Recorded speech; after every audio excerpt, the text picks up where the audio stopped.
Assalamualaikum warahmatullahi wabarakatuh. Bismillahirrahmanirrahim. Innal hamdalillah nahmaduhu wa nasta'inuhu wa nastaghfiruh wa na'udzu billahi min shururi anfusina wa sayyiati a'malina. Man yahdihillahu fala mudilla lahu wa man yudlil fala hadiya lahu. Wa ashhadu an la ilaha illallah wahdahu la syarika lahu wa ashhadu anna Muhammadan abduhu wa rasuluh. Ya ayyuhalladzina amanu taqullaha haqqa tuqatih wa la tamutunna illa wa antum muslimun. Ya ayyuhan nasu taqu rabbakumul ladzi khalaqakum min nafsin wahidah wa khalaqa minha zawjaha wa batha minhuma rijalan katsiran wa nisaa'a wattaqullaha alladzi tasaaluna bihi wal arham innallaha kana 'alaikum raqiba. Ya ayyuhalladzina amanu taqullaha wa qulu qawlan sadida yuslih lakum a'malakum wa yaghfir lakum dhunubakum wa man yuti'illaha wa rasulahu faqad faza fawzan 'azima. Amma ba'd. Alhamdulillah, kita bersyukur pada Allah Subhanahu wa taala pada hari ini, hari Selasa 7 Zulhijjah 1446 Hijriah, bertepatan dengan 3 Juni 2025. Kita kembali dimudahkan oleh Allah Subhanahu wa taala untuk duduk bersama di Masjid Jami' Walidatus Syekh Abdullah bin Abdul Aziz Al-Musa di kota Makkah Al-Mukarramah dalam program membaca kitab Al-Arba'in An-Nawawiyah, 40 hadis yang dikumpulkan oleh Imam Nawawi rahimahullah untuk mengisi waktu-waktu penantian ibadah haji 1446 Hijriah bersama Rahmani Travel.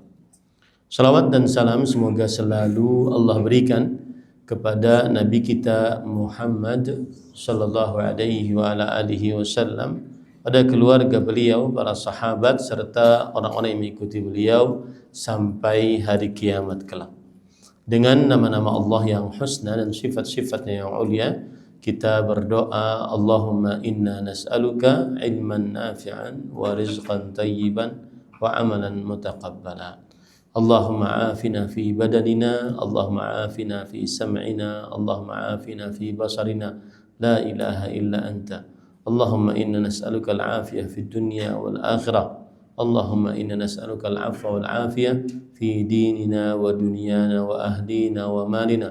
Allahumma astur awratina wa amin rawatina wa hafadhna min bayni aydina wa min khalfina wa an aymanina wa an syama'ilina wa min fawqina wa na'udzu bi'azamatika an nughtala min tahtina. Allahumma amin.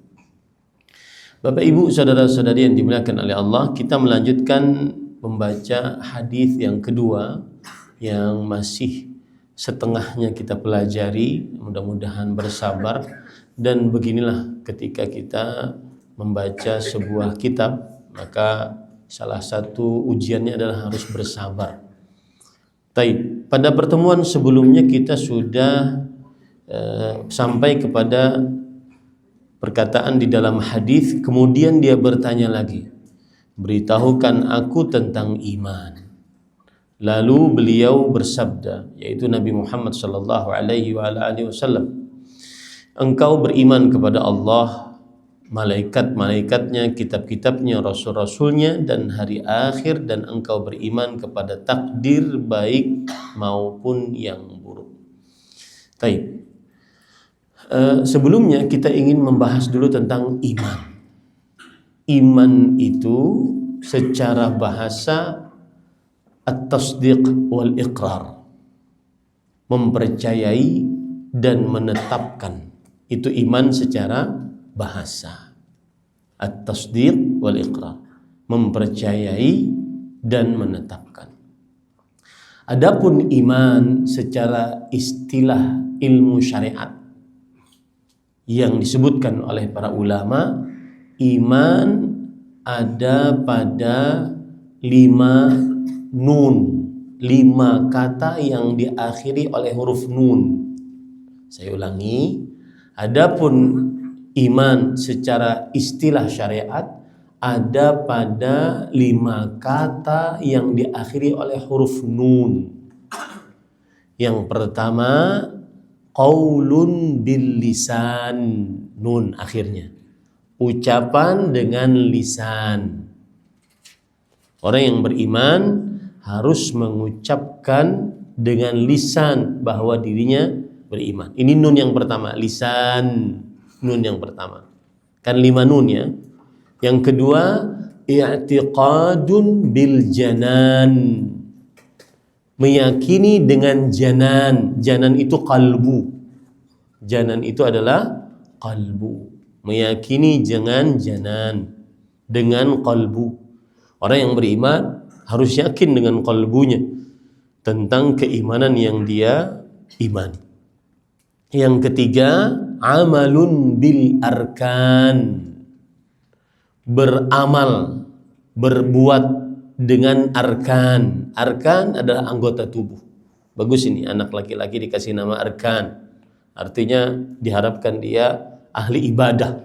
Arkan. Arkan, nun yang ketiga, arkan. Beramal dengan anggota tubuh. Yang keempat, yazidu bi ta'atir rahman. Iman bertambah dengan ketaatan kepada Allah Ar-Rahman. Nun yang keempat. Iman bertambah dengan ketaatan kepada Allah Ar-Rahman. Wa yanqusu bil isyan. Dan berkurang dengan kemaksiatan. Isyan, kemaksiatan. Nun yang kelima. Jadi kalau orang bisa bahasa Arab, maka al-iman fi khamsi nunat. Iman itu terdapat pada 5 nun di akhir setiap huruf kalimatnya. Yang pertama tadi apa? Mengucapkan dengan lisan. Yang kedua, meyakini dengan qalbu, dengan janan. Yang ketiga, beramal dengan arkan. Yang keempat, bertambah iman itu dengan ketaatan kepada Ar-Rahman. Yang kelima, berkurang iman itu dengan kemaksiatan, bil isyan. Taib. Nah, kemudian Nabi Muhammad SAW menjawab, engkau beriman kepada Allah. Berarti beriman kepada Allah maksudnya mengucapkan dengan lisannya, meyakini dengan qalbunya, dan beramal dengan anggota tubuhnya. Konsekuensi dari beriman kepada Allah Subhanahu wa taala tersebut. Ya. Taib. Apa kandungan beriman kepada Allah Subhanahu wa taala? Catat baik-baik. Kandungan beriman kepada Allah ada 4. Jadi kalau ada orang bertanya, saya ingin beriman kepada Allah, apa sih iman kepada Allah? Maka 4 poin. Yang pertama, mengimani bahwa Allah itu ada. Mengimani bahwa Allah itu ada. Ya. Mengimani bahwa Allah Subhanahu wa taala ada. Ini berkebalikan dengan ateis dan antek-anteknya. Ateis tidak ada Tuhan. Mereka meyakini bahwa tidak ada Tuhan. Dunia ini terjadi dengan tiba-tiba. Bangunan ini menurut orang ateis terjadi dengan tiba-tiba. Begitu saja.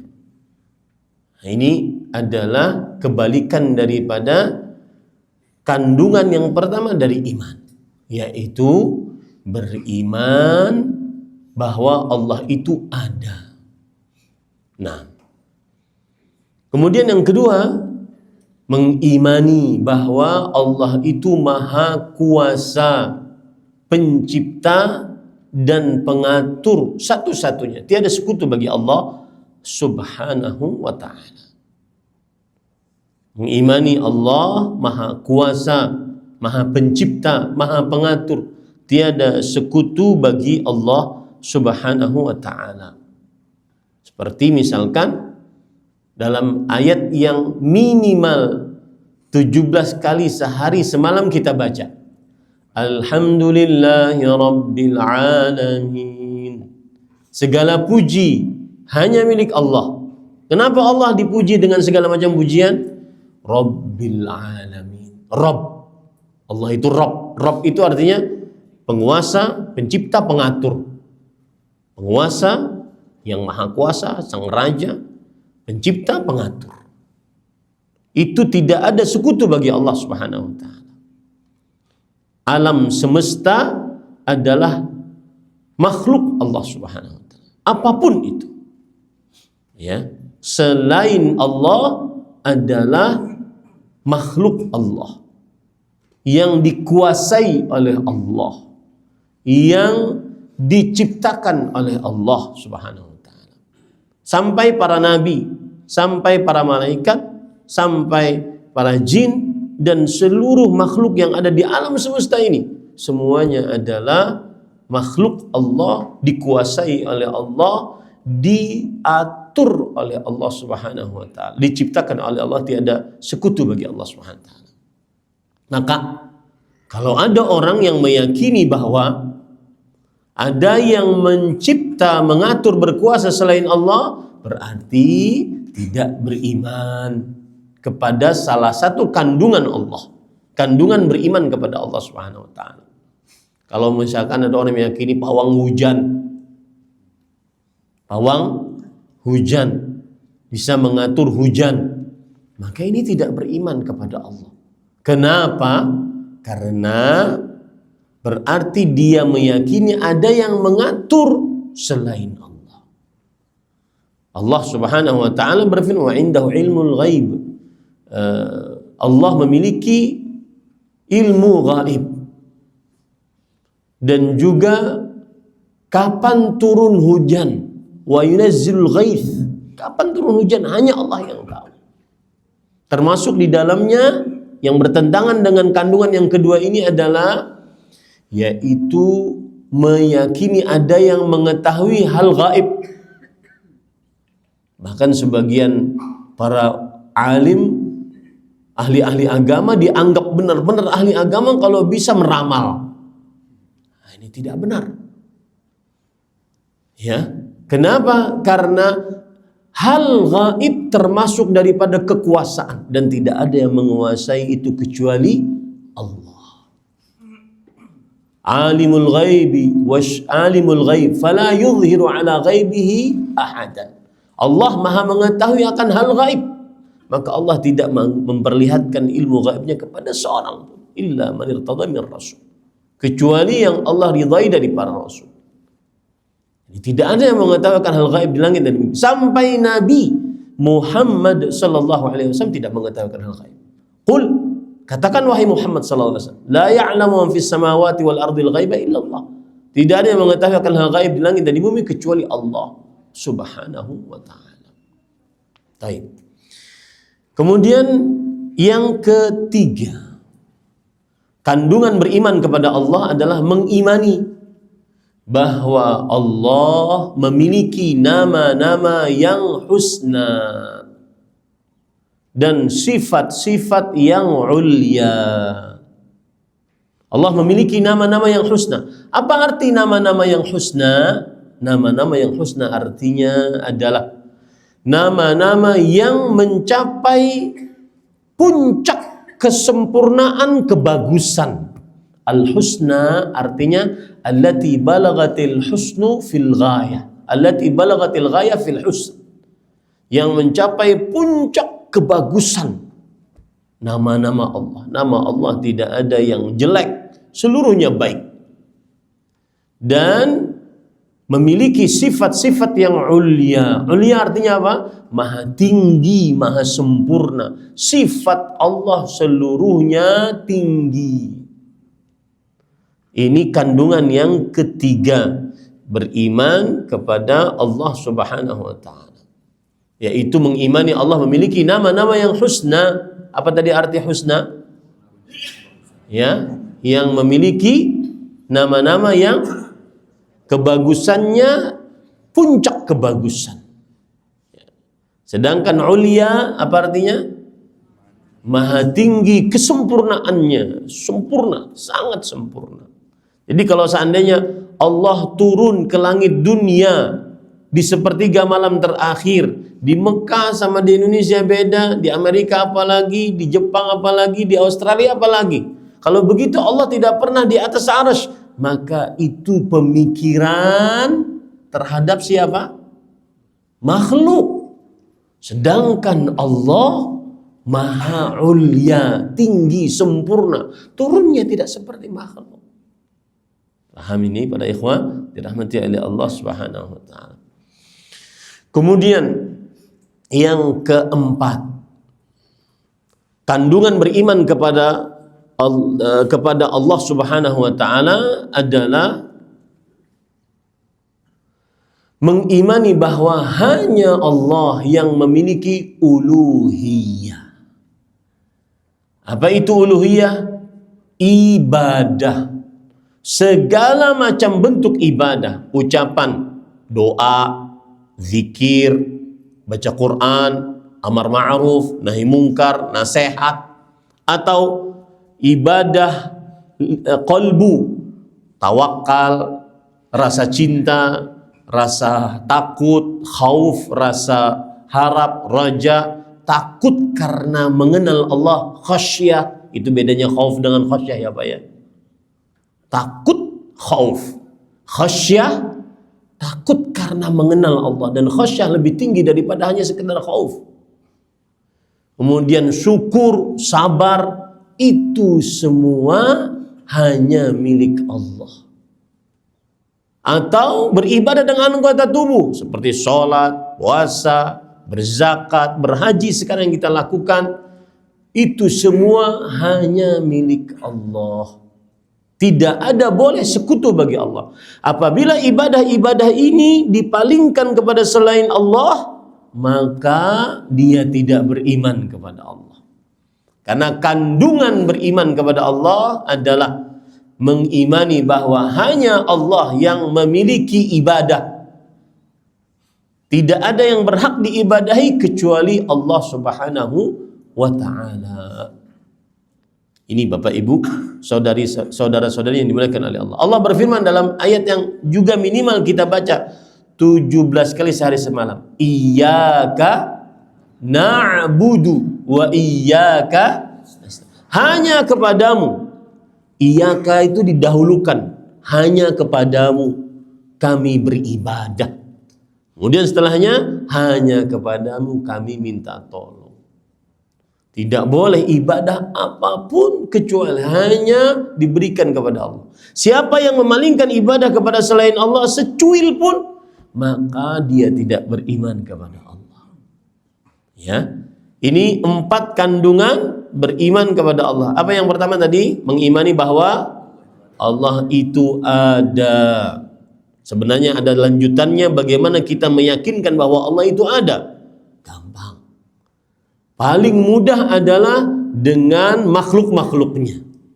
Karena semua yang terjadi ini tidak akan pernah bisa terjadi kecuali dengan adanya pencipta, dan pencipta pasti ada. Yang kedua, apa tadi? Mengimani bahwa Allah Maha berkuasa, pencipta, pengatur. Bahasa Arabnya Al-Khaliq, Maha Pencipta, Al-Malik, Maha Raja, pengatur, Al-Mudabbir, Maha Pengatur. Yang ketiga, mengimani bahwa Allah memiliki apa? Nama-nama yang husna dan sifat-sifat yang ulia. Yang keempat, mengimani bahwa seluruh ibadah tidak boleh kecuali hanya untuk Allah, termasuk haji ini. Saya ingin mengingatkan, ya, wa atimmul hajja wal umrata lillah. Sempurnakan haji dan umrah hanya karena Allah. Selalu itu Pak, tanamkan. Karena kalau seandainya untuk selain Allah, maka tidak beriman kita. sempurnakan haji dan umrah hanya karena Allah Subhanahu wa taala. Taib. Bapak Ibu saudara-saudari yang dimuliakan oleh Allah Subhanahu wa taala, kemudian di dalam hadis disebutkan malaikat-malaikatnya, yaitu beriman kepada para malaikat-malaikatnya. Apa kandungan mengimani malaikat-malaikat? Yang pertama, para malaikat adalah makhluk-makhluk Allah yang diciptakan dari cahaya. Sebagaimana dalam hadis riwayat Imam Muslim, khuliqatil malaikatu min nur. Para malaikat diciptakan dari cahaya. Kemudian mengimani bahwa para malaikat memiliki jasmani yang besar-besar. Jasmani atau anggota tubuh yang besar-besar.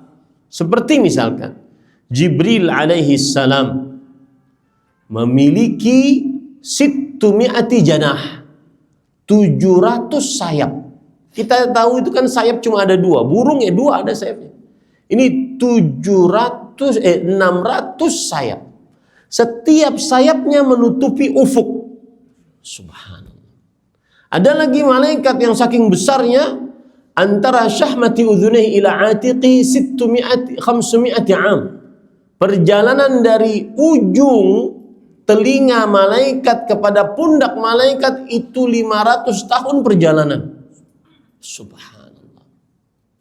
Ya, para malaikat-malaikat yang besar-besar. Ini hal yang kedua. Yang ketiga, yang kandungan dalam beriman kepada para malaikat bahwa mereka jumlahnya tidak ada yang mengetahui kecuali Allah Azza wa Jalla. Tidak ada yang mengetahui jumlahnya para malaikat kecuali Allah Azza wa Jalla. Apa buktinya? Sebagaimana dalam hadis yang diriwayatkan bahwa di langit yang ketujuh ada namanya Al-Baitul Ma'mur.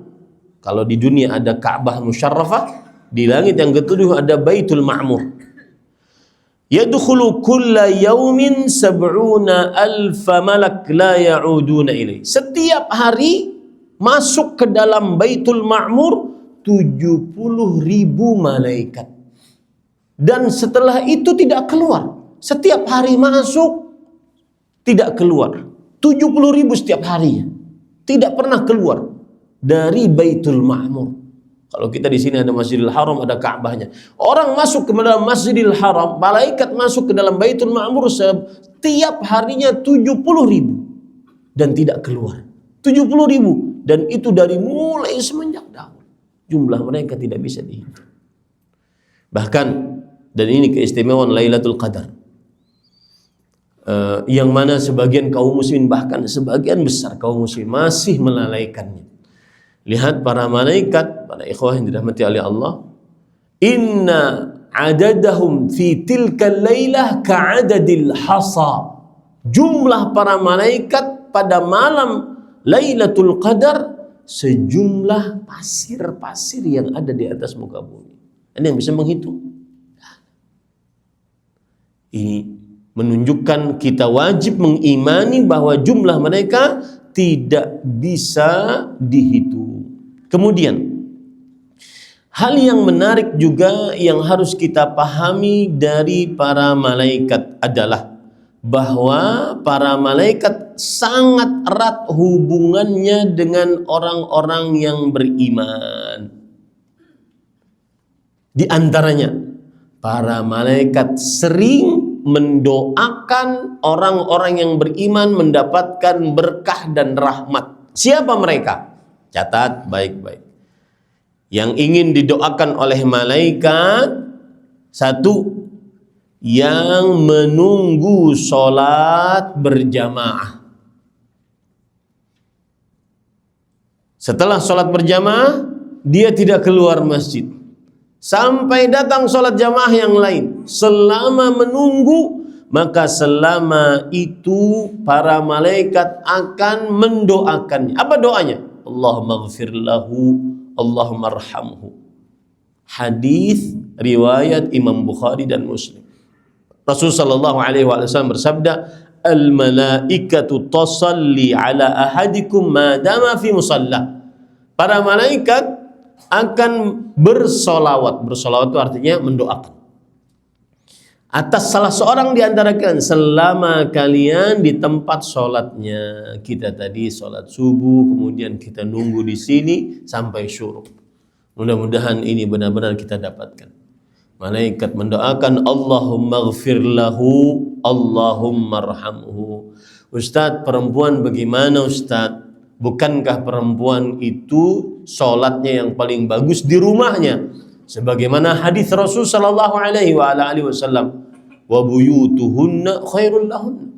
Rumah-rumah perempuan untuk sholat lebih baik daripada masjid-masjid mereka. Maka jawabannya yang pertama, perempuan meskipun sholatnya di rumah lebih baik, boleh ke masjid. Satu. Yang kedua, perempuan ketika disebutkan oleh Rasul sallallahu alaihi wasallam bahwa sholatnya di rumahnya lebih baik, berarti lebih baik daripada para lelaki yang duduk di masjid setelah sholat berjamaah. Lebih baik, berarti doanya lebih daripada itu yang didoakan untuk orang-orang yang duduk di masjid. Yang ketiga, perempuan kalau seandainya dia sholat subuh, kemudian duduk di tempat sholatnya, meskipun di rumahnya, dengan karunia Allah, dan ini pendapat Syekh bin Baz rahimahullah, dengan karunia Allah, luasnya karunia Allah, dia tetap akan mendapatkan doa ini. Allahumma ighfir lahu, Allahumma arhamhu. Ya Allah, ampuni dia, rahmati dia. Ini hubungan malaikat dengan orang beriman. Yang amalan yang kedua, sampai didoakan oleh malaikat adalah orang-orang yang menyambung saf, terutama orang-orang yang sholat di saf pertama, maksud saya bukan menyambung, orang-orang yang sholat di saf pertama, maka berlomba-lombalah pada saf pertama. Dalam hadis yang diriwayatkan oleh Imam Abu Dawud, innallaha wa malaikatahu yusalluna ala sufufil uwal. Sesungguhnya Allah dan para malaikatnya mendoakan orang-orang yang di saf-saf yang pertama. Kenapa saya katakan saf-saf? Bukan ke saf pertama itu cuma satu? Maka jawabannya adalah karena di sana ada riwayat yang lain, ala sufufil mutaqaddimah, di saf-saf yang dahulu, berarti bukan hanya satu saf. Tetapi bagaimanapun saf yang pertama lebih istimewa dibandingkan saf yang kedua. Perempuan bagaimana Ustaz? Perempuan ada syariat lain, yaitu khairu sufufin nisa akhiruha wa syarruha awwaluha. Yang paling terbaik dari saf perempuan adalah yang paling terakhir, dan yang paling buruk adalah saf yang paling pertama. Ini dengan catatan kalau seandainya tidak ada hijab. Tapi kalau seperti ini sholat, ya, maka dia tidak mengapa mengambil saf pertama karena tidak nampak dengan laki-laki. Dan di sini saya ingin sedikit menyinggung ya untuk bapak-bapak. Saya beberapa kali lewat sini, di awal-awal saya tidak tahu gedung ini, kemudian saya lewat akhirnya ke sini dan harus turun ke bawah. Begitu juga kalau kajian habis sholat mau kajian ke sini. Maka demi menjaga dan menghormati seorang wanita, dan Islam sangat memuliakan seorang wanita muslimah agar para perempuan terjaga auratnya, tidak dilewati oleh laki-laki, maka mungkin bisa turun ke bawah dan langsung ke masjid. Makanya saya tidak pernah lagi lewat sini. Dan ini kebiasaan para salafus saleh. Abdullah bin Umar radhiyallahu anhuma ketika disebutkan ini, kata Rasulullah SAW, ini pintu untuk perempuan. Maka beliau selama hidupnya tidak pernah masuk dari pintu tersebut. Kemudian juga ini asyai' bisyai' yuzkar, kata orang Arab, ingat sesuatu ingat yang lainnya. Kita ini tempat masuknya satu, ya, ibu-ibu kadang di sini, maka mungkin laki-laki Tetap dulu, kemudian baru ibu-ibu keluar, nanti baru laki-laki. Kecuali kalau ibu-ibunya ngobrol dulu, nah ini repot. Ya, ini semuanya untuk menjaga para perempuan. Dan begitulah Islam sangat mulia, memuliakan perempuan. Terutama anak-anak perempuan kita yang di zaman sekarang, sedikit menyimpang dari tema kita, di zaman sekarang sebagian wanita perempuan menganggap tidak perawan adalah hal yang biasa. Tidak perawan memang sudah zamannya. Tidak perawan adalah perkara yang remeh-temeh. Ini sebuah kekeliruan yang agung. Saya sering mengatakan tidak ada harta paling berharga bagi seorang wanita muslimah setelah akidahnya kecuali keperawanannya. Ya, kecuali keperawanannya. Kalau sudah keperawanannya runtuh, maka saat itulah paling rendah derajat perempuan. Tetapi siapa yang pernah melakukan seperti itu jangan putus asa. Hendaknya dia bertaubat kepada Allah dan Allah Maha penerima taubat. Yang ketiga, ini termasuk di dalamnya adalah yang mengisi saf akan didoakan oleh para malaikat. Dalam hadis yang diriwayatkan oleh Imam Ibnu Majah dari Aisyah radhiyallahu anha, Rasul sallallahu alaihi wasallam bersabda, "Innallaha wa malaikatahu yusalluna ala alladhina yasiluna as-sufuf wa man sadda farjatan rafa'ahu Allah biha darajah." Sesungguhnya Allah dan para malaikatnya bersalawat mendoakan orang-orang yang menyambung saf. Jadi kalau ada yang kosong, sambung. Sistemnya sebenarnya dalam saf salat itu, kalau ada yang kosong kita tidak minggir atau tidak ke samping, tetapi yang di belakang masuk. Itu sebenarnya sistemnya. Tapi kadang-kadang yang di belakang nggak paham, makanya kita harus minggir. Sistemnya yang kosong adalah, makanya kan Rasul sallallahu alaihi wasallam kalau sudah jadi imam beliau mengatakan suddul furaj, yang artinya isi kekosongan, atimmus sufuf, sempurnakan saf-saf. Siapa yang mengisi kekosongan, Allah angkat derajatnya, subhanallah. Yang mengisi kekosongan Allah angkat derajatnya. Yang keempat, orang-orang yang didoakan oleh para malaikat adalah orang-orang yang bersahur untuk berpuasa. Innallaha wa malaikatahu yusalluna 'alal mutasahhirin. Sesungguhnya Allah dan para malaikatnya bersalawat atas orang-orang yang bersahur. Salawatnya Allah adalah Allah memuji hamba tersebut di hadapan para malaikat. Salawatnya para malaikat adalah para malaikat mendoakan hamba tersebut dengan berkah, ampunan dan rahmat dari Allah Subhanahu wa taala. Maka bersahurlah. Dan kita ini jujur lupa kalau seandainya mengingatkan kepada para jamaah bahwa saat-saat seperti ini boleh juga berpuasa, tidak terlarang, kecuali nanti ketika haji, yaitu tanggal 9 Dzulhijjah. Bahkan salah satu amalan yang agung adalah berpuasa. Ini bagi yang mampu. Dari mulai tanggal 1 sampai tanggal 8. Tetapi yang paling ketika tanggal 9 maka dimakruhkan untuk berpuasa, bahkan sebagian ulama mengatakan diharamkan untuk berpuasa.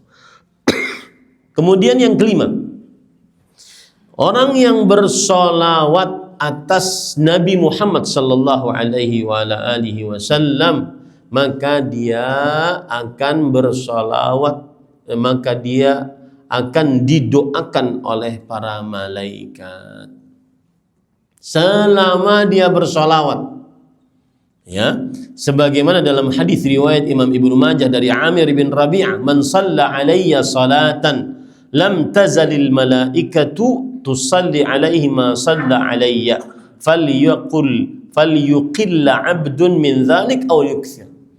Artinya, barang siapa yang bersalawat atasku satu salawat, para malaikat masih saja dia bersalawat atasnya, yaitu mendoakannya mendapatkan berkah, rahmat, ampunan dari Allah selama dia bersalawat atasku.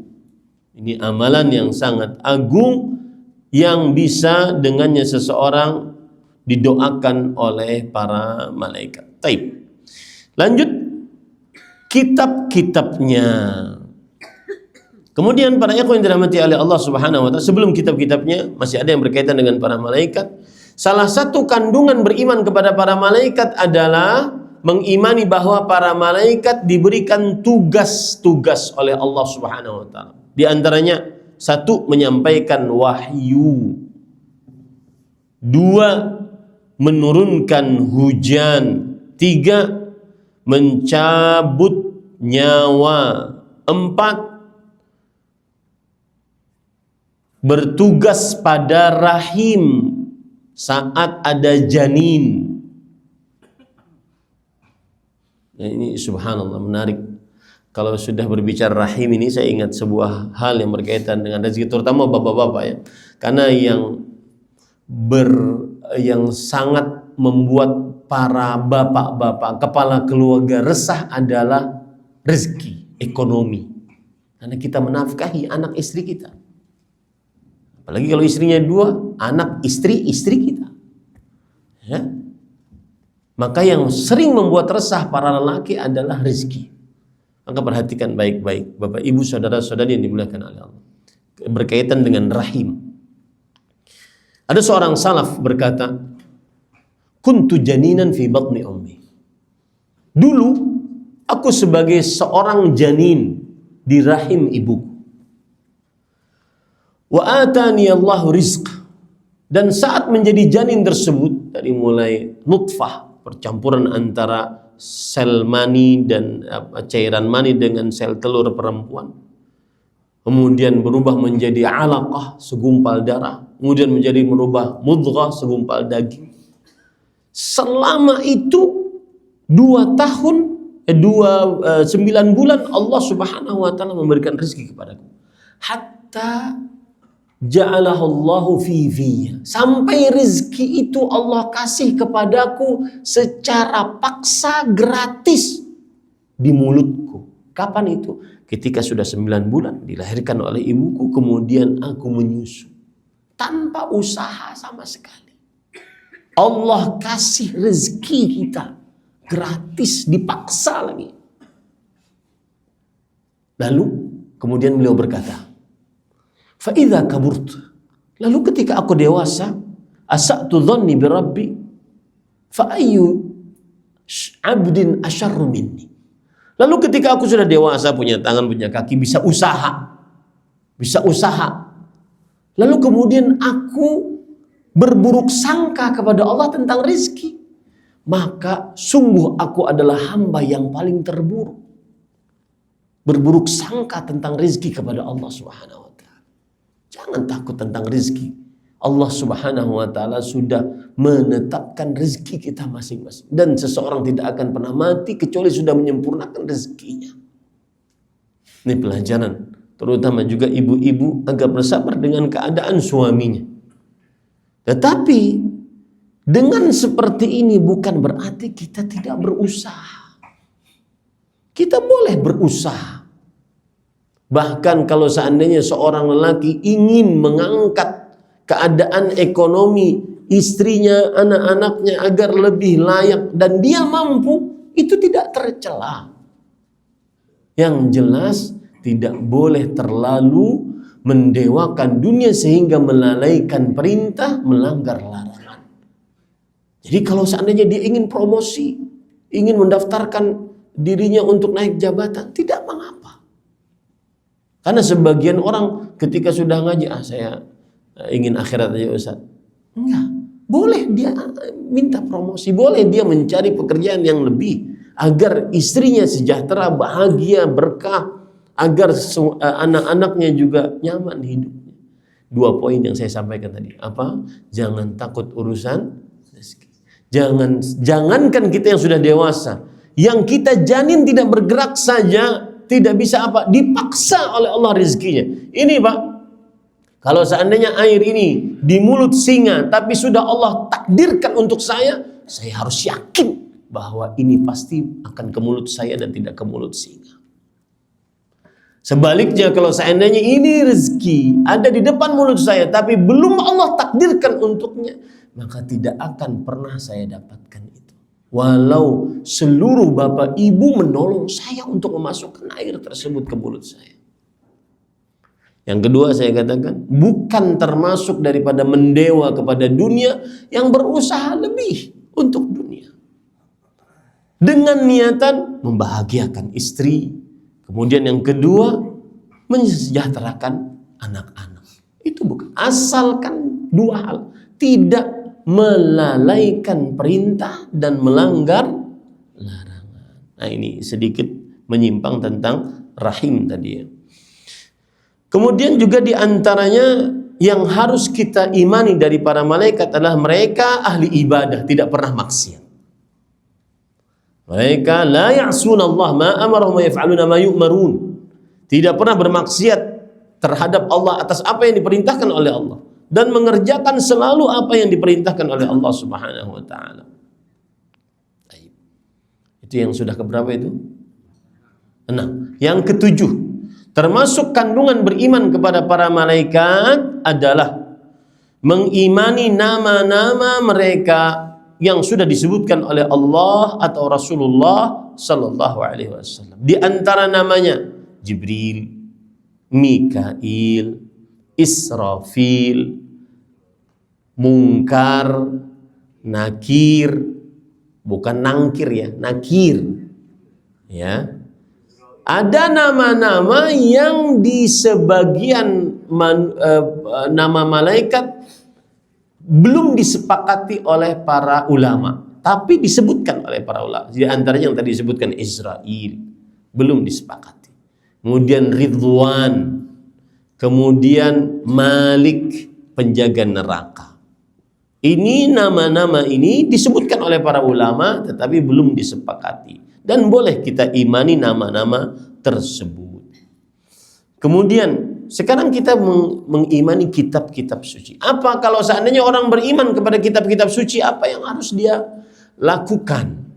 Yang pertama adalah mengimani bahwa kitab itu diturunkan oleh Allah. Kitab-kitab suci itu diturunkan oleh Allah Subhanahu wa ta'ala.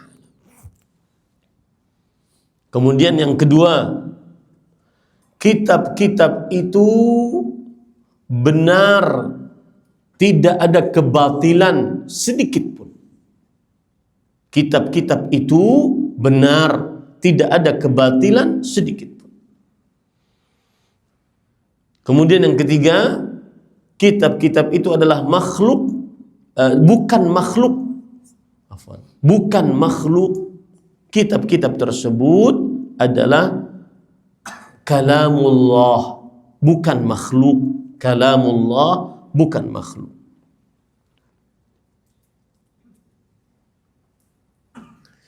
Kemudian yang selanjutnya, mengimani bahwa kitab-kitab tersebut memiliki nama, di antaranya Taurat, Injil, Zabur, lembaran-lembaran Ibrahim dan Musa, dan yang terakhir yang paling sempurna adalah Al-Quran.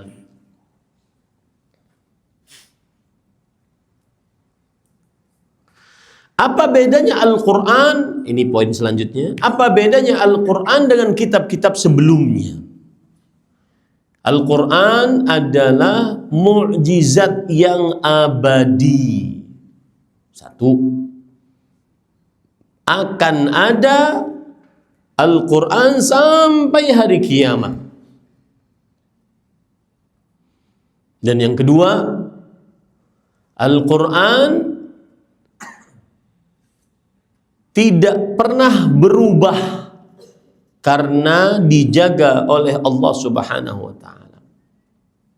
Tidak pernah berubah.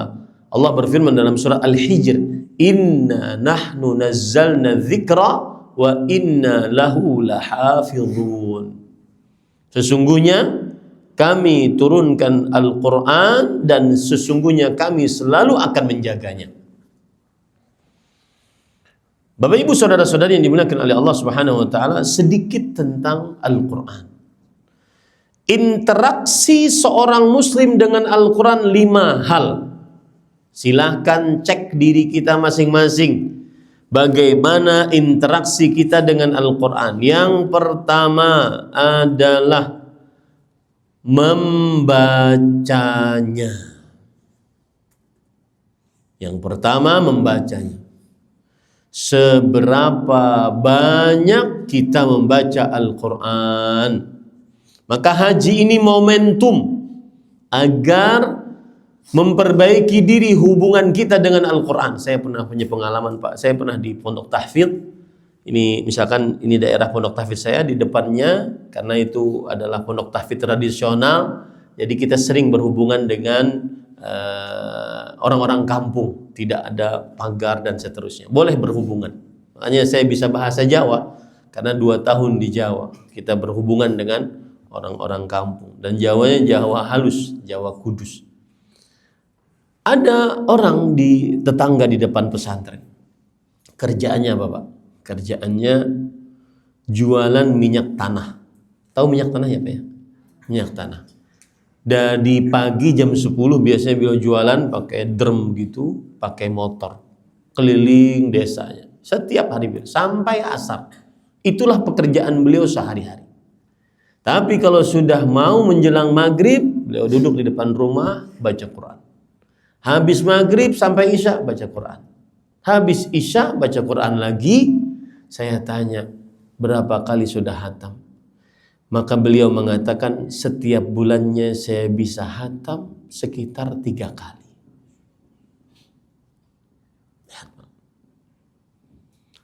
Introspeksi diri kita.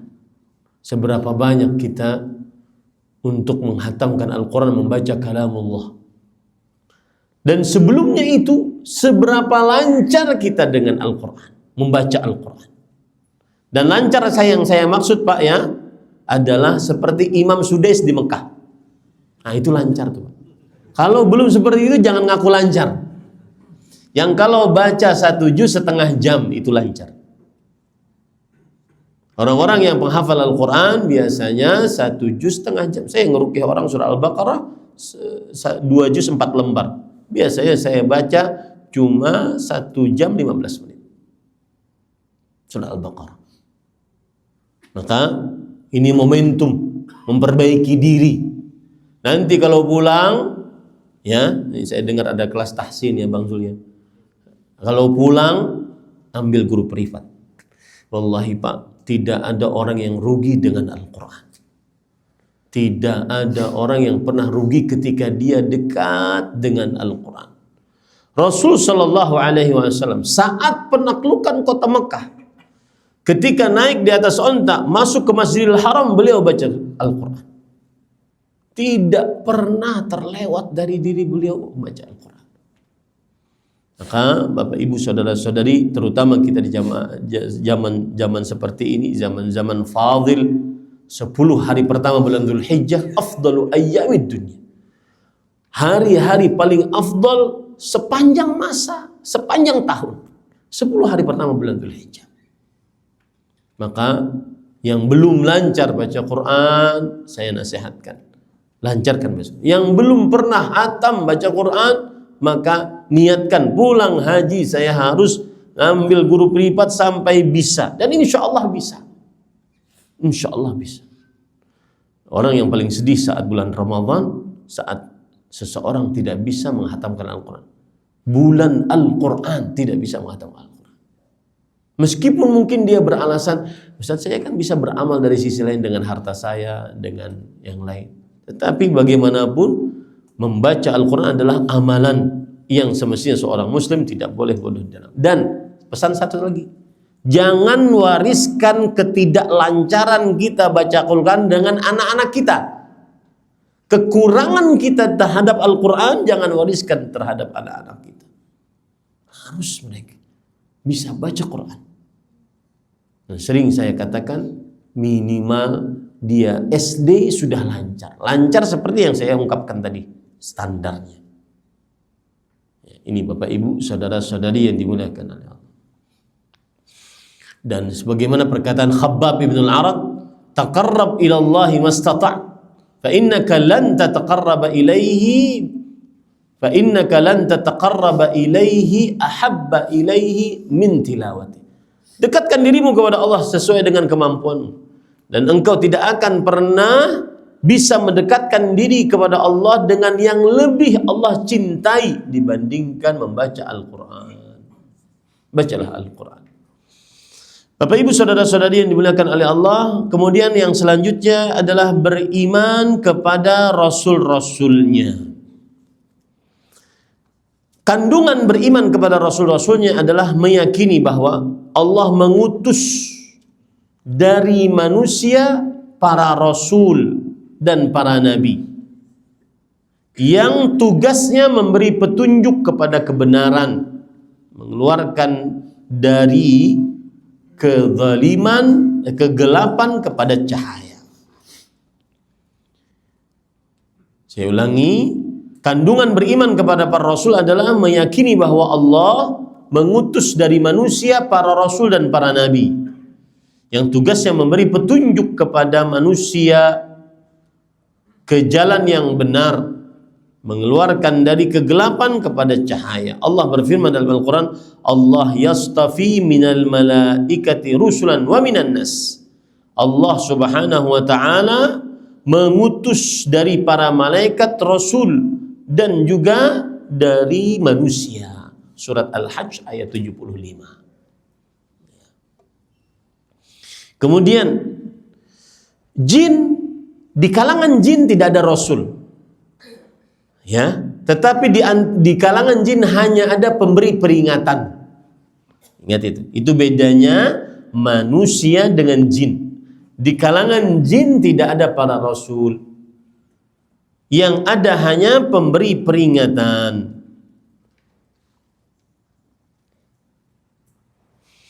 Kemudian Bapak Ibu saudara-saudari yang dimuliakan oleh Allah Subhanahu wa taala, para Rasul alaihimussalatu wassalam, bedanya dengan para nabi apa? Para Rasul laki-laki yang mendapatkan wahyu diperintahkan untuk mendakwahkan kepada kaum yang menyelisihinya. Laki-laki yang mendapatkan wahyu diperintahkan untuk mendakwahkan kepada kaum yang menyelisihinya. Sedangkan para nabi, laki-laki yang mendapatkan wahyu diperintahkan untuk mendakwahkan kepada kaum yang tidak menyelisihinya. Itu bedanya nabi dan rasul, ya, itu bedanya nabi dan rasul. Allah berfirman dalam Al-Quran, ya ayyuhar rasul balligh ma unzila ilaika min rabbik wa illam taf'al fama ballaghta risalati. Yang artinya, wahai para rasul, balligh, sampaikan, ya, sampaikan. Jadi tugas para rasul menyampaikan, tapi kepada kaum yang menyelisih. Lihat saja Nabi Muhammad sallallahu alaihi wasallam, Nabi Isa, Nabi Musa, Nabi Nuh, Nabi Ibrahim, semuanya rasul-rasul diberi wahyu oleh Allah, diperintahkan untuk mendakwahkan kepada kaum yang menyelisihinya. Ya.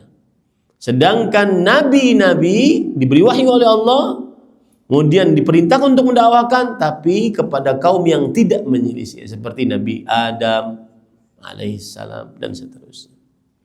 Taib. Kemudian Bapak Ibu saudara-saudari yang dimuliakan oleh Allah, termasuk kandungan beriman kepada para Rasul adalah mengimani seluruh Rasul yang diceritakan di dalam Al-Quran dan yang tidak diceritakan di dalam Al-Quran. Yang diceritakan dalam Al-Quran sekitar 25. Disebutkan dalam surat Al-An'am 18 orang. Surat Al-An'am dari ayat 83 sampai 86. 18 orang. Kalau 25 kurangi 18 sisa berapa? Sisa 7. 7 lainnya ada dalam ayat-ayat Al-Quran yang banyak. 7 itu Adam, Idris, Hud, Saleh, Syuaib, Dzulkifli, Nabi kita Muhammad sallallahu alaihi wasallam. Selainnya disebutkan dalam surat Al-An'am ayat berapa tadi? 83 sampai 86. Ya. Jadi 18 para nabi dan para rasul disebutkan dalam surat Al-An'am ayat 83-86. Sisanya 7 orang disebutkan dalam ayat-ayat yang lain. Mereka itu adalah Adam, Idris, Hud, Saleh, Syuaib, Zulkifli, dan Muhammad sallallahu alaihi wa ala alihi wasallam. Habis waktunya, Bang Zul. Kita masuk kepada sesi pertanyaan. Masih ada 2 rukun. Rukun beriman kepada hari akhir dan rukun beriman kepada takdir baik dan buruknya. Dan ini permasalahan panjang. Mudah-mudahan nanti lanjutannya kita lanjutkan pada waktu dan kesempatan yang lain. Tafadhol. Baik, saya disebut khairan atas kemudian semoga Allah memberikan kita yang bermanfaat dan diberikan kesempatan untuk melanjutkan pembahasan ini. Tafadhol Bapak Ibu yang ingin bertanya. Oke.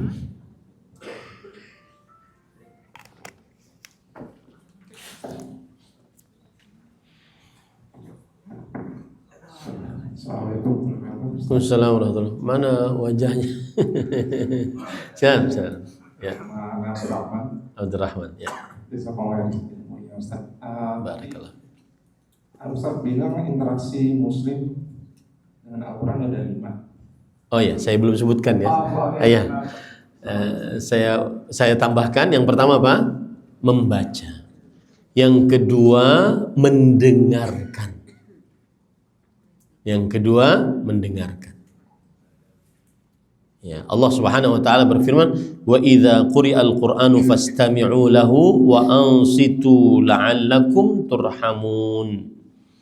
Surat Al-A'raf ayat 204. Jika dibacakan Al-Qur'an maka dengarkanlah dengan seksama dan jangan bergerak kecuali untuk mendengarkan agar kalian diberi rahmat. Ini yang kedua.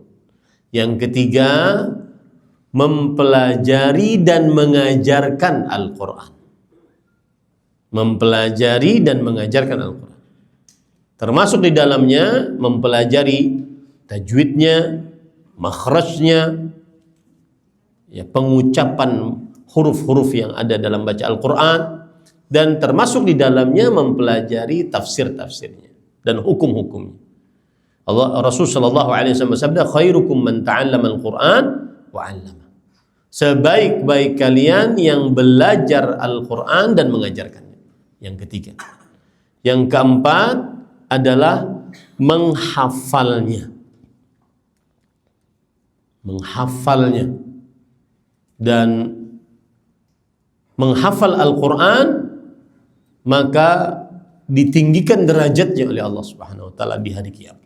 Yuqalu li sahibil Qur'an, iqra wartaqi warattil kama kunta turattil fid dunya fa inna manzilaka 'inda akhir ayatin taqra'uha.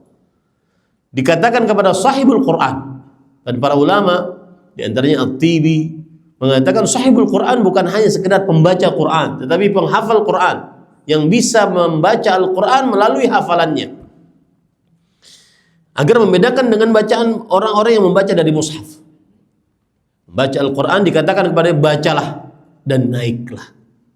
Bacalah dengan tartil, yaitu dengan pelan, tajwid dan makhraj. Sesungguhnya tempat terakhir kedudukanmu adalah terakhir bacaanmu dari Al-Quran. Dan ada penjelasan menarik dari Imam Al-Tibi dalam hal ini. Beliau mengatakan, kalau orang hafal Quran, dia sampai Al-Fatihah, dari mulai Al-Fatihah sampai An-Nas dia baca, maka adabnya dia baca lagi Al-Fatihah. Terus dia lanjutkan lagi, sampai An-Nas lagi, adabnya dia baca lagi. Berarti tidak pernah berhenti. Berarti kedudukannya terus. Siapa yang tidak mau kedudukan seperti ini? Jangankan kita di akhirat, Pak, di dunia saja. Kita ingin privilege. Coba orang-orang yang di hotel bintang 5 yang di atas, mereka kan merasa, oh saya lebih daripada yang lain di atas. Itu di dunia, bagaimana di surga? Belum lagi tingkatan antara satu derajat dengan yang derajat yang lain. Inna fil jannati mi'ata darajah. Di surga ada 100 derajat. Ma baina kulli darajatain kama baina samai wal ard. Di antara satu derajat dengan yang derajat yang lain itu antara langit dengan bumi. Subhanallah. Siapa yang tidak ingin seperti ini? Dan saya katakan sekali, ini motivasi. Kalau kita belum seperti itu, mudah-mudahan anak-anak kita bisa seperti itu. Baik. Kemudian yang kelima adalah mengamalkannya. Itulah interaksi seorang muslim dengan Al-Quran. Silahkan introspeksi diri masing-masing. Dari 5 poin interaksi ini, mana yang paling kita banyak interaksinya.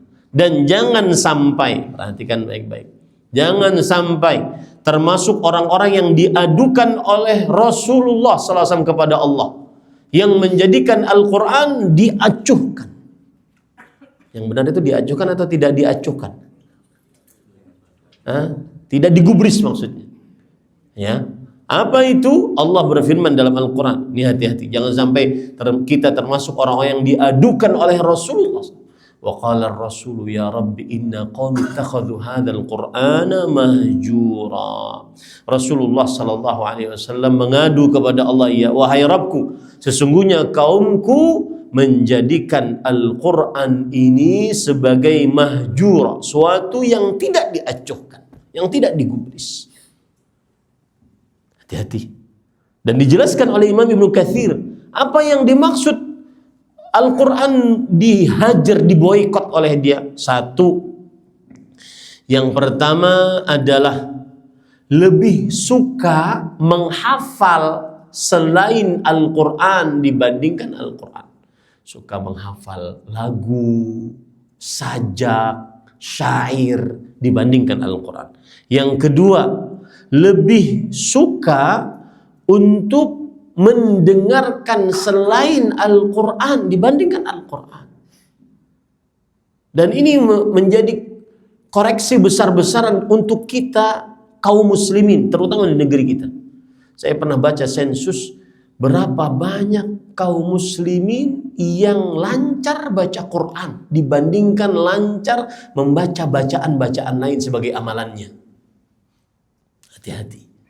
Al-Quran harus lebih tinggi dibandingkan yang lain. Terutama Bapak Ibu, anak-anak ini, ibu-ibu khususnya ya.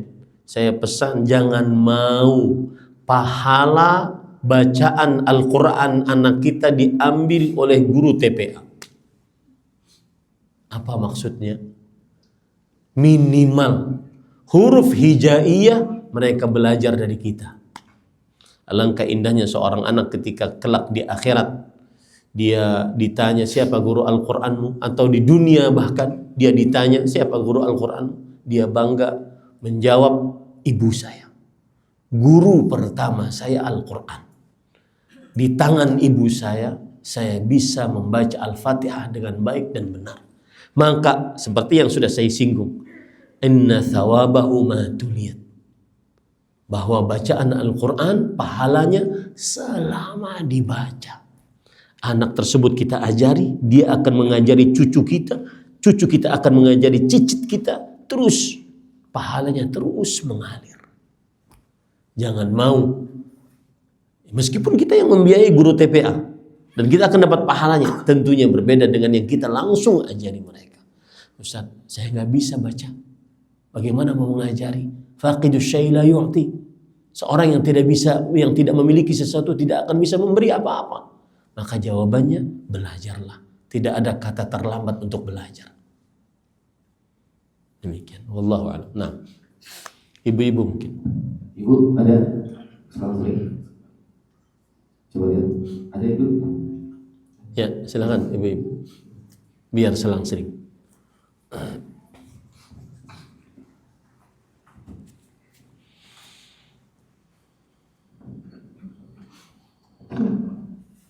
Assalamualaikum warahmatullahi wabarakatuh. Waalaikumsalam warahmatullahi wabarakatuh. Silakan Bu.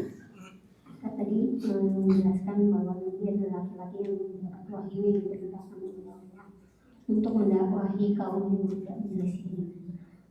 Kemudian saya bertanya-tanya bagaimana dengan Nabi Lut. Nabi Yunus yang sampai ini merasa kesal dengan kaumnya sehingga Allah takdirkan mata melahirkan Allah.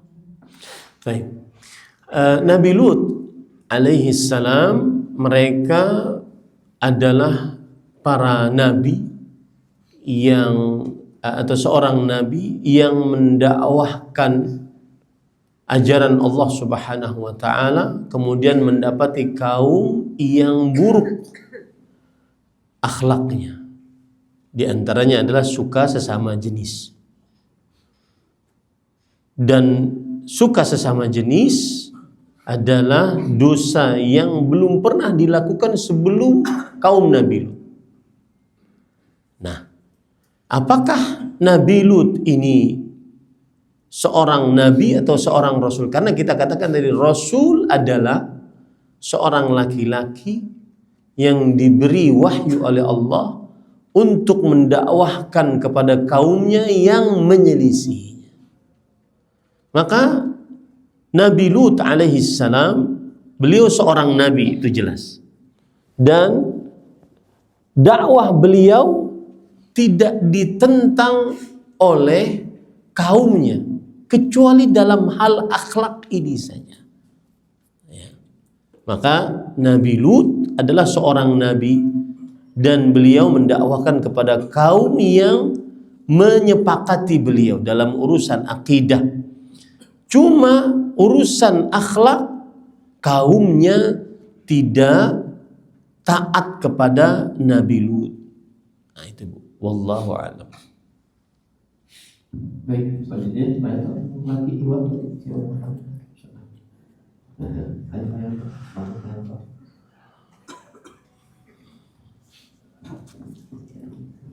Assalamualaikum warahmatullahi wabarakatuh. Saya dengan Yogi Ustaz Barakallahu Jodi Yogi, oke. Barakallahu atas ilmunya. Fik barak. Ustaz. Saya mau menanyakan terkait kandungan mengimani Rasul gitu ya Ustaz ya. Kan kita mengimani Rasul terhadap apa yang ada di Al-Quran maupun yang di luar Al-Quran yang tidak diceritakan gitu ya. Apakah itu termasuk yang di ayat Israiliyat gitu ya?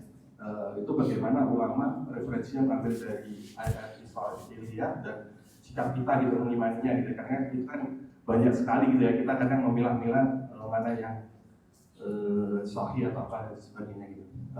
Itu aja Ustaz. Baik. Ayat-ayat Israiliyat yang sesuai dengan ajaran Nabi Muhammad SAW kita benarkan, dan yang tidak sesuai maka kita katakan tidak sesuai. Yang tidak ada disebutkan di dalam Al-Quran atau hadis Rasulullah SAW tidak kita dustakan, tidak kita benarkan. Bisa dimaklumi 3 bagian. Israiliyat yang sesuai dengan ajaran Nabi Muhammad SAW kita benarkan. Israiliyat yang tidak sesuai dengan ajaran Rasul SAW kita tidak benarkan. Israiliyat yang tidak disebutkan dalam Al-Quran hadis Rasul SAW tidak kita benarkan, tidak kita dustakan. Wallahu a'lam.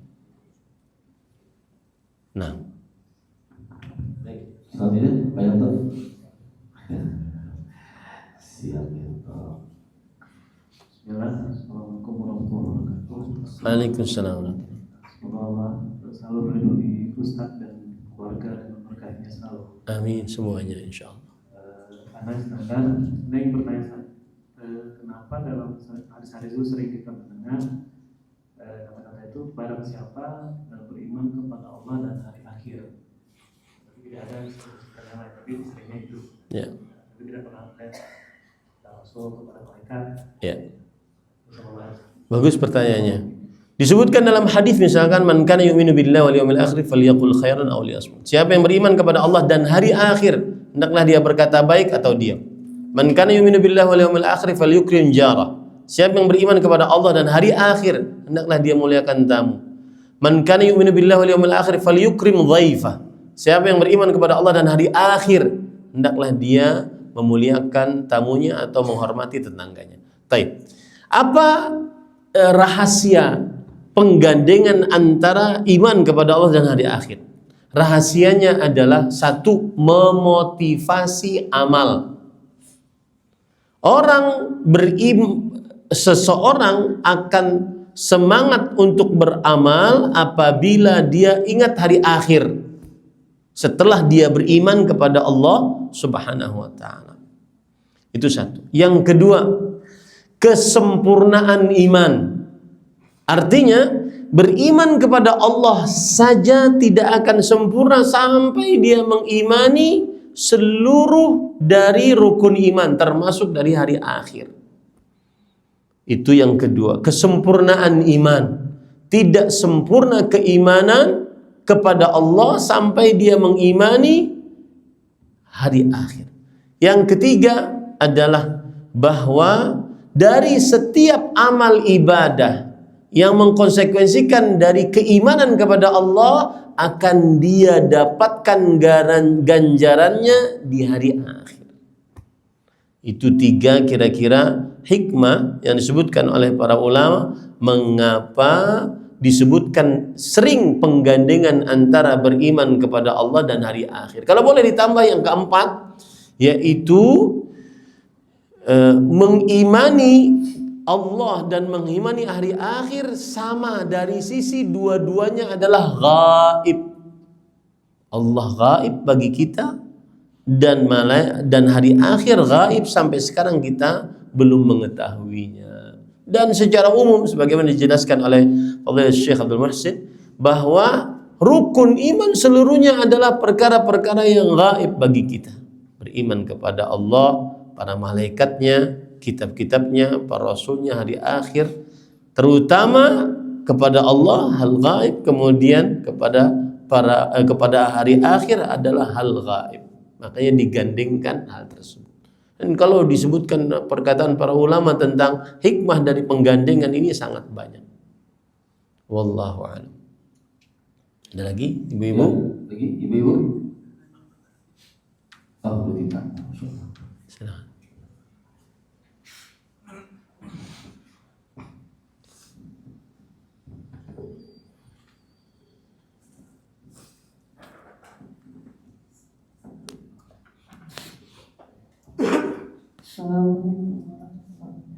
Waalaikumsalam warahmatullahi wabarakatuh.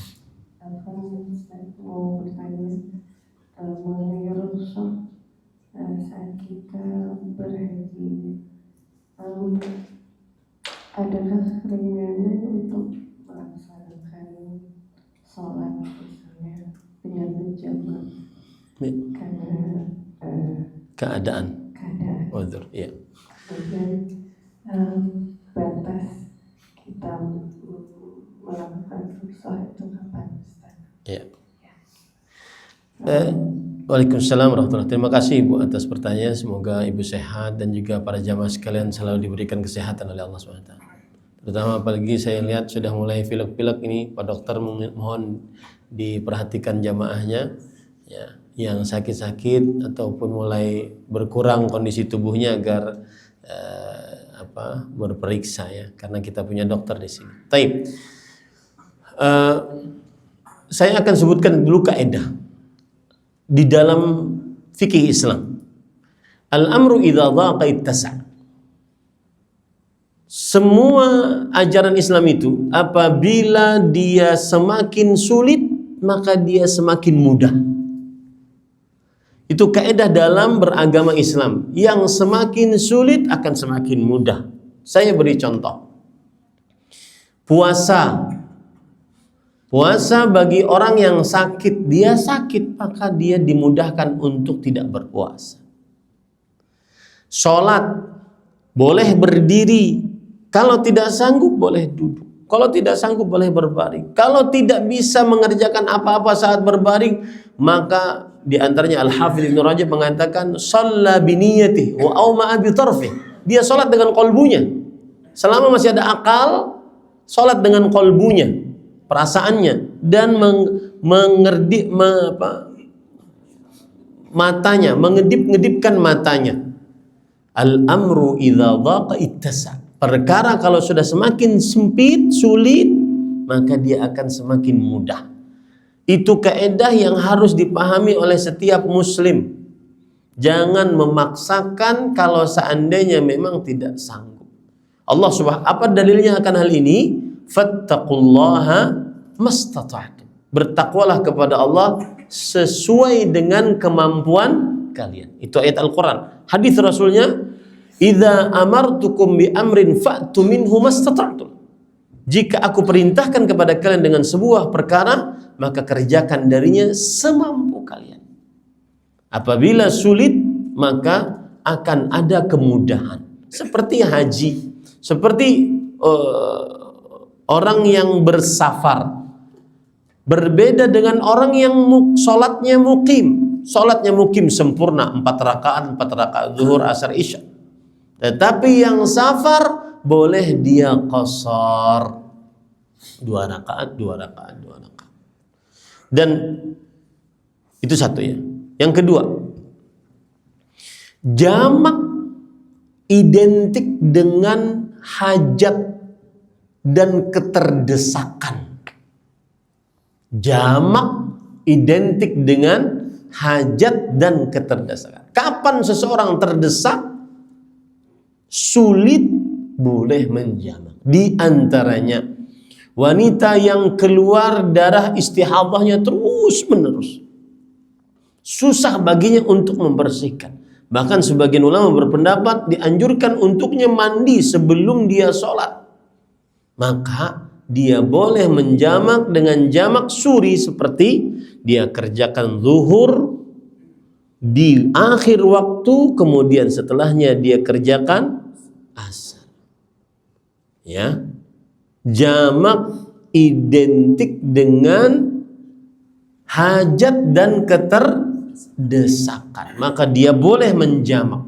Maka batasannya ibu, kapan ibu mempunyai hajat yang sangat mendesak, seperti sakit, seperti istihadah, seperti hujan, seperti safar yang sangat sulit untuk kita kerjakan pada waktunya, maka pada saat itu kita boleh menjamak zuhur dengan asar, isya dengan maghrib dengan isya, boleh menjamak. Poin yang ketiga, jamak tidak harus qasar, karena qasar identik dengan safar. Boleh menjamak tanpa diqasar, ya. Dan tidak boleh qasar kecuali saat safar. Jamak tidak harus qasar, boleh menjamak saat seseorang punya hajat mendesak. Ada sebagian orang-orang menjamak saat walimahan, terutama undangan. Kalau pengantin, ya, undangan ini bukan pengantin, undangan. Ustadz, undangan 10 nih Ustadz, ya. Ini kalau saya seandainya sholat pada waktunya nggak cukup nih. Itu banyak tuh terjadi. Gara-gara undangan walimahan menjamak sholat zuhur dengan asar. Ini nggak boleh, tidak boleh, ya. Dan sering saya ingatkan, ya, saya pernah bertanya langsung kepada Syekh Abdul Razak, waktu itu masih jadi panitia tim lekat beliau selama beliau Jakarta, ditugaskan untuk menemani. Saya tanya, dia itu keluar dengan mobil bersama beliau, Syekh, ini orang-orang rumahnya mungkin jauh, ada yang di Bekasi, ada yang jauh dari Jakarta. Kalau mereka keluar kerja, mungkin akan mendapati sholat maghribnya di jalan dan susah untuk dia berhenti. Akhirnya sampai dia sampaikan ke rumah nanti baru isya. Betul begitu? Sebagian begitu kan? Akhirnya jamak maghrib dan isya setiap hari. Maka Syekh bilang nggak sah. Harus berusaha semaksimal mungkin sholat di waktunya, karena itu bukan hajat yang mendesak, bukan hajat yang mendesak. Nah, ini nasihat saya bagi yang di kota-kota besar, ya, Jakarta, Surabaya, Medan, jangan sampai bermudah-mudah. Jadi batasannya, Bu, hajat yang mendesak. Nah, dan subhanallah, saya ingin memberikan apresiasi kepada ibu yang sedang sakit, mudah-mudahan selalu sehat, ya.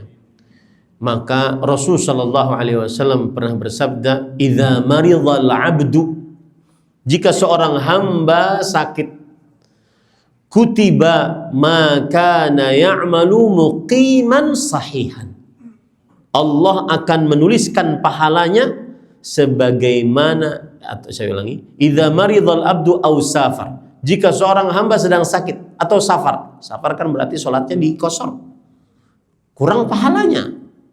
Yang 4-4 jadi 2-2-2. Jika seorang hamba sakit atau safar, maka dituliskan pahala amalnya sempurna sebagaimana saat dia sehat atau mukim. Jadi jangan takut ibu, seandainya sedang Allah berikan ke takdir, ya nanti kita akan bahas takdir. Saya tadi sudah mempersiapkan pembahasan takdir, tapi waktunya nggak cukup. Ada polisi kita yang selalu angkat tangan ya. Tapi ini takdir sangat menarik. Banyak orang yang murtad gara-gara tidak paham tentang takdir Allah Subhanahu wa taala. Harus kita pahami dengan baik dan benar. Kalau Allah takdirkan, ya, maka pada saat itu, ya, rahmat Allah luas. Rahmat Allah sangat luas. Dan begini ya para ikhwah, orang yang diuji oleh Allah berarti imannya itu sedang tebal di sisi Allah SWT. Orang yang sedang diuji oleh Allah berarti sedang dicintai oleh Allah. Innallah idza ibtala qauman innallah idza ahabba qauman ibtala. Allah jika sedang mencintai seorang hamba, Allah akan menguji hamba tersebut. Kebalikannya, yang jarang diuji, sekali angkat tangan kok kabul ya, sekali angkat tangan kabul, padahal maksiat jalan terus, mata nggak dijaga, telinga nggak dijaga, ya, tapi sekali angkat tangan jalan terus. Hati-hati tuh, jangan-jangan itu istidraj. Allah inginkan su'ul khatimah dari hal tersebut. Ada orang, Ustaz, saya ini kayaknya ditakdirkan miskin ya Ustaz. Tapi saya kan ibadah Ustaz. Sholat selalu di sepertama. Saya yang azan, saya yang iqamah. Imam sekalian, makmum juga sekalian. Nggak ada makmumnya maksudnya.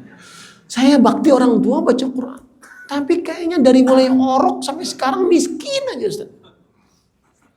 Sedangkan tuh tetangga saya, teman SD, nggak sholat, nggak puasa, bini 4, ya, kemudian kaya raya.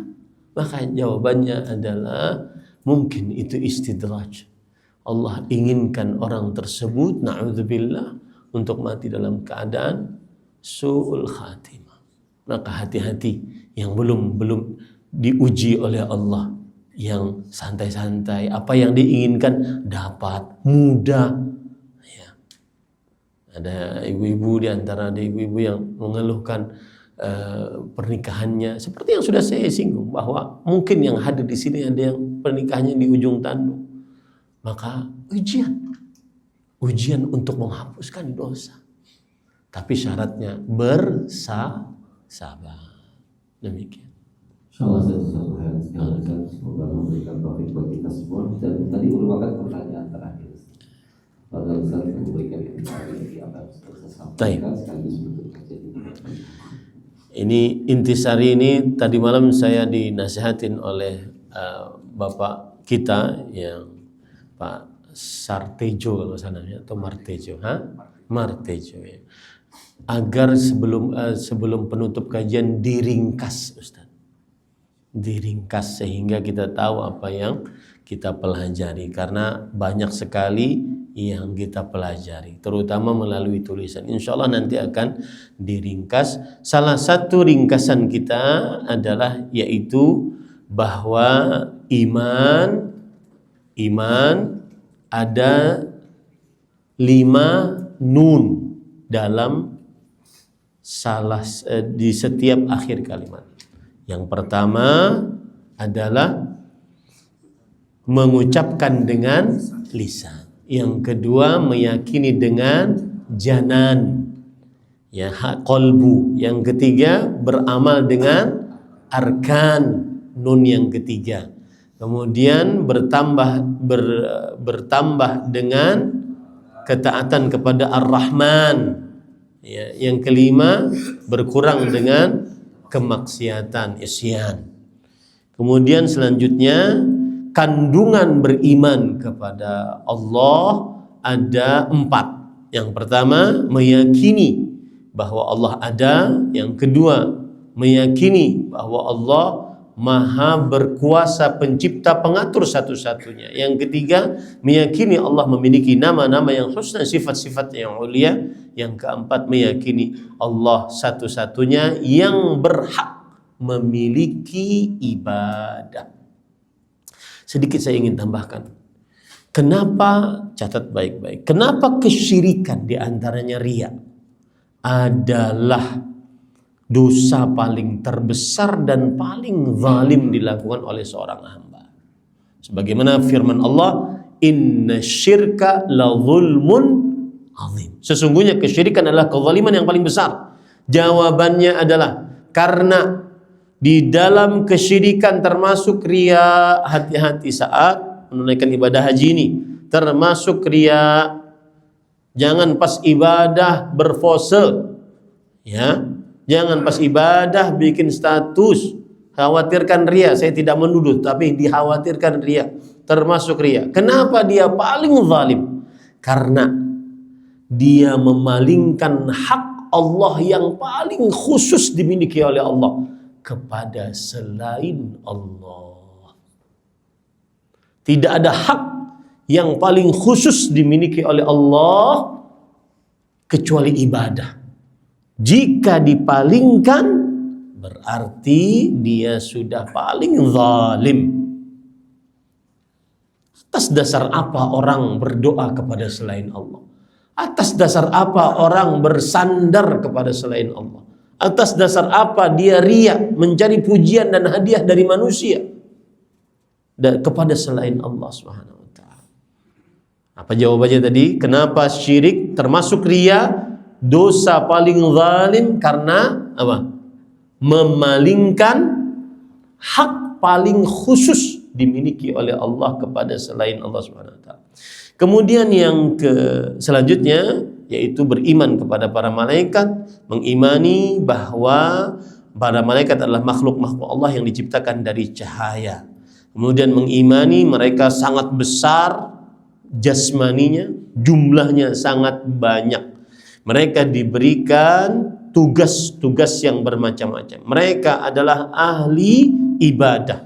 Mereka memiliki nama-nama yang kita imani sesuai dengan disebutkan dalam Al-Quran dan hadits Rasul. Dan saya sebutkan tadi amalan-amalan agar didoakan oleh para malaikat. Ada berapa amalan? Ada 5. Yang pertama menunggu sholat. Yang kedua sholat di saf pertama. Yang ketiga menyambung saf yang kosong. Yang keempat bersahur. Yang kelima bersalawat atas Rasul sallallahu alaihi wasallam. Kemudian yang selanjutnya adalah kandungan beriman kepada para rasul, meyakini bahwa Allah mengutus dari manusia para rasul dan para nabi yang memberikan petunjuk kepada jalan kebenaran. Bedanya rasul dan nabi adalah rasul kepada umat yang menyelisihinya, nabi kepada umat yang tidak menyelisih. Tentunya ini adalah salah satu pendapat dari para ulama rahimahumullah ta'ala.